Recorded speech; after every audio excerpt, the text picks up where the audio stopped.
कभी कभी ऐसा नहीं लगता कि पैसा आता तो है पर कहाँ चला जाता है इसका कोई हिसाब ही नहीं रहता। ये एक ऐसा फाइनेंशियल प्रेशर है जो हमारी जिंदगी में ना बिल्कुल चुपके से आ जाता है और इसी को कहते हैं कंज्यूमर डेट का साइलेंट ट्रैप। तो चलिए आज इसी जाल को थोड़ा करीब से देखते हैं। अच्छा, जब भी पैसों की तंगी महसूस होती है तो सबसे पहला शक किस पर जाता है? घर की ईएमआई, गाड़ी की ईएमआई, यही सब है ना? पर क्या सच में सारी प्रॉब्लम की जड़ यही है? या फिर वो क्रेडिट कार्ड्स जिनका बिल भरने के लिए अक्सर दूसरे कार्ड का इस्तेमाल हो जाता है।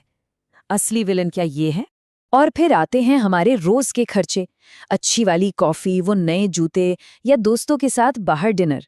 कहीं ऐसा तो नहीं कि हमारी लाइफस्टाइल ही इसके लिए जिम्मेदार है? देखिए, यहाँ एक बहुत ही दिलचस्प बात पता चलती है।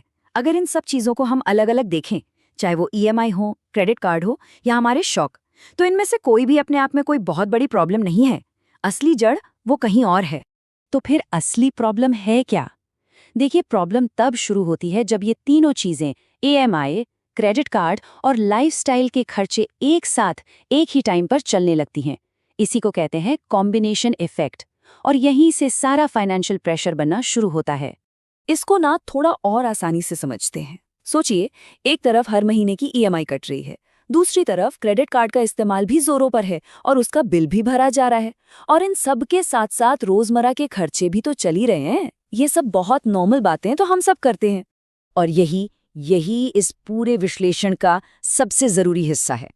प्रॉब्लम तब शुरू होती है जब ये तीनों चीजें एक साथ दौड़ने लगती हैं। असली चुनौती किसी एक चीज में नहीं है, बल्कि इन तीनों के एक साथ आने में है। तो सवाल ये है कि आखिर कोई इस जाल में फंसता कैसे है? इसका जवाब ना एक धोखे में छिपा है। हमें लगता है कि सब कुछ कंट्रोल में है, सब कुछ मैनेजेबल है। पर क्या सच में ऐसा होता है? जरा इस स्लाइड को ध्यान से देखिए। अक्सर हमें लगता है कि भाई ईएमआई टाइम पर जा रही है, क्रेडिट कार्ड का बिल भी टाइम पर भर रहे हैं तो सब ठीक है। लेकिन हकीकत में हो क्या रहा होता है? हकीकत में हमारा कैश फ्लो यानी हाथ में आने वाला पैसा धीरे धीरे बिना पता चले कम होता जा रहा होता है। और यहीं हम इस कहानी के सबसे बड़े खतरे पर आते हैं, खामोशी का खतरा। ये बिल्कुल उस दीमक की तरह है जो चुपचाप लकड़ी को अंदर से खोखला कर देती है और जब तक हमें पता चलता है तब तक बहुत देर हो चुकी होती है। तो क्या ये प्रेशर कोई शोर मचाता है? क्या कोई अलार्म बजता है कि सावधान हो जाओ? नहीं, बिल्कुल नहीं। ये प्रेशर बहुत ही खामोशी से बढ़ता है। इसे साइलेंट प्रेशर या खामोश दबाव कहते हैं। ये वही एहसास है जब महीने के आखिर में लगता है कि यार पैसे गए कहाँ। सब कुछ कंट्रोल में लगने के बावजूद हमारी फाइनेंशियल हालत धीरे धीरे कमजोर हो रही होती है। और आखिर में ये सबसे जरूरी बात है कि खामोश दबाव ज्यादा खतरनाक होता है, क्योंकि जो खतरे दिखाई नहीं देते वो अक्सर सबसे ज्यादा नुकसान पहुंचाते हैं।